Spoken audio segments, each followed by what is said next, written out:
Hello friends, welcome to aari and craft work. இன்றைக்கி நான் உங்களுக்கு என்ன சொல்லித்தர போகிறேன்னா, ஒரு அழகான மிரர் ப்ரோச்சஸ் டிசைன் தான் சொல்லித்தர போகிறேன். இது வரைக்கும் என்னோடய சேனலை சப்ஸ்கிரைப் பண்ணாதவங்க சப்ஸ்கிரைப் பண்ணுங்கள். இந்த வீடியோவுக்கு ஒரு லைக் கொடுங்க. இந்த ஸ்டிச்சு கற்றுக்கிறதுக்கு தேவையான மெட்டீரியல் என்னென்னா, round shape mirror, flower sequence, leaf sequence, sugar bead, 3mm bead, rice bead இல்லை wheat bead எது இருக்கோ அதை எடுத்துக்கோங்க. Normal thread and needle.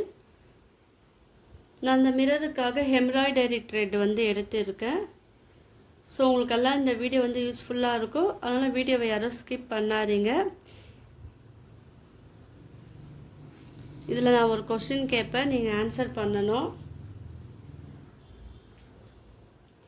இப்போ என்ன பண்ணுங்கள், இந்த மிரரை ஃபஸ்ட்டு இங்கே நீங்கள் க்ளூ போட்டு ஒட்டிட்டும் நீங்கள் பண்ணலாம். நான் இப்போ க்ளூ போட்டு ஒட்டலை, ஆனால் நீங்கள் பண்ணும் போது அது ஒட்டிட்டு கொஞ்சமாக க்ளூவை இங்கே அப்ளை பண்ணி ஒட்டிட்டு நீங்கள் போடும் போது அது இன்னும் கொஞ்சம் ஸ்ட்ராங்காக இருக்கும். இப்போ இந்த மிரரில் என்ன பண்ணலாம், ஸ்டிச் பண்ணலாம். பாருங்கள், ஏற்கனவே டைமண்ட் ஷேப் மிரர் வச்சு நம்ம ஒர்க் பண்ணியிருக்கோம். இது ரவுண்ட் ஷேப் மிரர். இது ஜஸ்ட்டு ஐடியா, இந்த மாதிரி நீங்கள் ஒர்க் பண்ணலாம். அதுக்காக தான் இந்த வீடியோ நான் எடுத்திருக்கேன். நீங்கள் க்ளூ தடவிட்டு க்ளூவை ஒட்டிட்டு நீங்கள் போடும்போது இந்த மிரர் கொஞ்சம் நகராது. ஸோ உங்களுக்கு ஸ்டிச்சும் அழகாக இருக்கும். ஜஸ்ட்டு ஒன்று மட்டும் உங்களுக்கு சொல்லித்தரேன். இப்போ தள்ளியே போட்டுக்குங்க.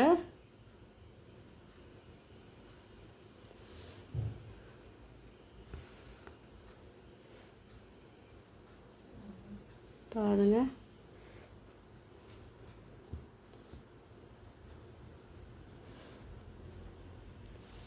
இல்லை ஆப்போசிட் சைடும் நீங்கள் போடலாம்.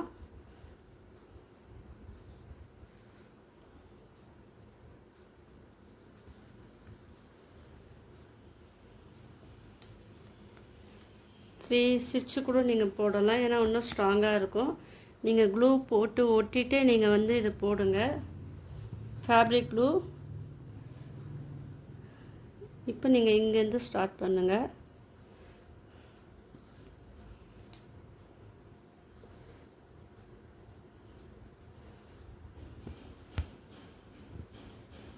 இப்போ நான் 2 ஸ்டிச் மட்டும் போடுறேன். நீங்கள் 3 கூட போடுங்க. ஃபேப்ரிக் க்ளூ யூஸ் பண்ணிவிட்டு நீங்கள் இந்த ஒர்க் பண்ணுங்கள். இப்போ இதுக்கு ஆப்போசிட் சைடு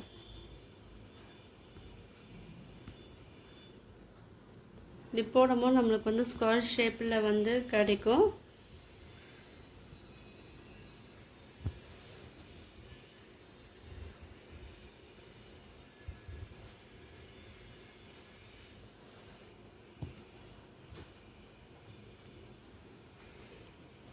இதுலேயே நீங்கள் டிசைன் பண்ணாலும் பண்ணலாம்.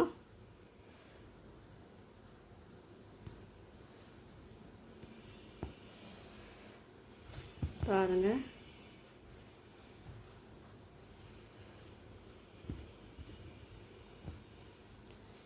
இப்போ நான் இது ஃபினிஷ் பண்ணிட்டேன்.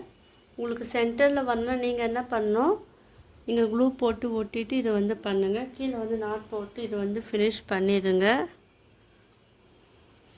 இப்போ இதே போல் 4 மிரர் நீங்கள் யூஸ் பண்ணணும்.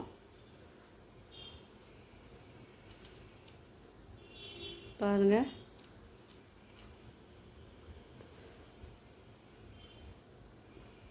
இதே மாதிரி மற்ற சைடை ஃபினிஷ் பண்ணோம். நான் ஃபினிஷ் பண்ணிவிட்டு நான் சொல்லி கொடுத்த மெத்தடை ஃபாலோ பண்ணி அடுத்தடுத்த மிரர், சர்க்கிள் மிரர் இருக்குது இல்லையா, அதை நீங்கள் ஃபினிஷ் பண்ணணும். எம்ப்ராய்டரி த்ரெட்லேயே நீங்கள் போடுங்க, அதுவும் பார்க்கறதுக்கு அழகாக இருக்கும். இப்போது 4th மிரரை வச்சு நம்ம ஃபினிஷ் பண்ணி முடிக்க போகிறோம். கீழே நீங்கள் என் நாட் போட்டு நார்மலாக நாட் போடுவோம் இல்லையா, அதே மாதிரி போடுங்க. இது போட்டுட்டு நீங்கள் ஃபினிஷ் பண்ணுங்கள். இப்போ நடுவில் ஒரு ஃப்ளவர் சீக்வன்ஸ், அதுக்குள்ளே ஒரு பீடு வச்சு அதுவும் போடுங்க. சுற்றி வந்து லீஃப் சீக்வன்ஸ் அதில் வந்து 3 பீட் வந்து நான் 2 சைடு ஆட் பண்ணியிருக்கேன். மற்ற 2 சைடு வந்து லீஃப் அண்டு கட் பீட் வச்சு நான் ஆட் பண்ணியிருக்கேன். இப்போ வந்து நடுவில் வந்து வீட் பீடும் ஒரே ஒரு ஸ்மால் சுகர் பீடை ஆட் பண்ணி இது வந்து நாட் போட்டு நான் ஃபினிஷ் பண்ணிடுறேன். ஹேங்கிங் போல் இது தொங்க விட்டுருக்கேன். பாருங்கள், இது வந்து ஃபினிஷ் பண்ணிட்டோம். கீழே நாட் போட்டுருங்க. உங்களுக்குலாம் இந்த ப்ளவுசஸ் வீடியோ வந்து பிடிச்சிருக்குன்னு நினைக்கிறேன். பிடிச்சினா லைக் பண்ணுங்கள், ஷேர் பண்ணுங்கள், கமெண்ட் பண்ணுங்கள். என்னோடய சேனலை சப்ஸ்கிரைப் பண்ணுங்கள். தேங்க்யூ.